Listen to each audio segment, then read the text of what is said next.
Assalamualaikum warahmatullahi wabarakatuh. Pada hari ini kita akan membahas tentang bagaimana kita merakit gillnet dari awal, mulai dari bahan yang digunakan serta sampai merakit sampai gillnet itu selesai dibuat. Ada beberapa tahapan yang perlu kita lakukan yang harus kita lakukan pada tahap membaca desain alat tangkap gillnet. Yang kedua adalah persiapan bahan dan peralatan kerja yang digunakan untuk merakit gillnet.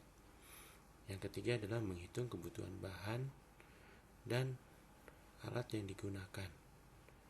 Selain itu juga kita baru bisa dapat merakai bagian gillnet tersebut.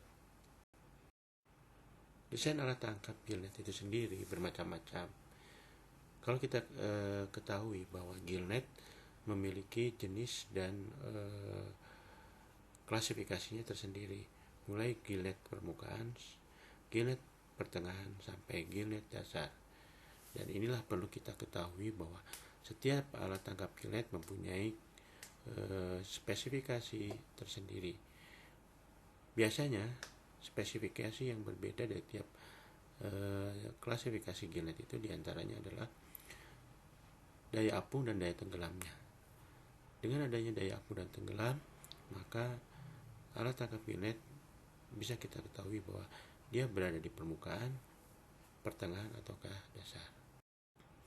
Persiapan bahan yang digunakan adalah lembaran jaring, tali yang digunakan, baik itu tali ris, tali pelampung, maupun tali pemberat.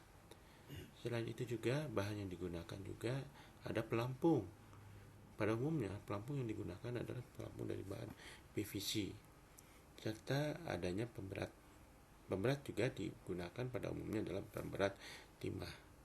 Selain daripada tali, kita juga memerlukan benang. Fungsi dari benang ini adalah untuk menyambungkan atau merakit atau mengikat tiap-tiap bagian pada gillnet.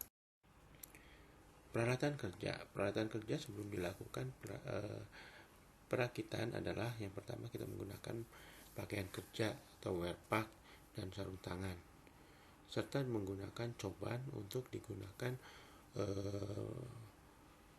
menyambung atau mengikat tali-tali dengan menggunakan benang, serta alat pemotong, gunting atau cutter, serta spike marlin ini digunakan untuk pembuatan tali selambar pada ujung-ujung gillnet. Dan tidak lupa kita juga membutuhkan penggaris dan spidol sebagai alat ukur dan alat penanda dari bahan. Selain itu kita juga harus menghitung kebutuhan bahan. Yang pertama adalah bahan untuk badan jaring. Bahan untuk badan jaring kita harus hitung dulu berapa mata yang digunakan. Di sini sebagai contoh sebanyak 70 mata. Serta kita juga harus mengetahui berapa panjang tali ris yang kita butuhkan. Tali ris ini baik tali ris atas maupun tali ris bawah. Untuk kebutuhan tali ris kita akan menghitung dengan rumus I sama dengan H kali L, di mana I adalah panjang tali ris, H adalah hanging ratio yang digunakan, dan L adalah panjang jaring pada saat di stretching atau ditegangkan. Hanging ratio yang digunakan pada gillnet pada umumnya adalah sekitar 60-70% atau 0,6 sampai 0, selanjutnya adalah tali pelampung dan pemberat juga kita harus hitung, serta pelampung dan juga harus kita gunakan.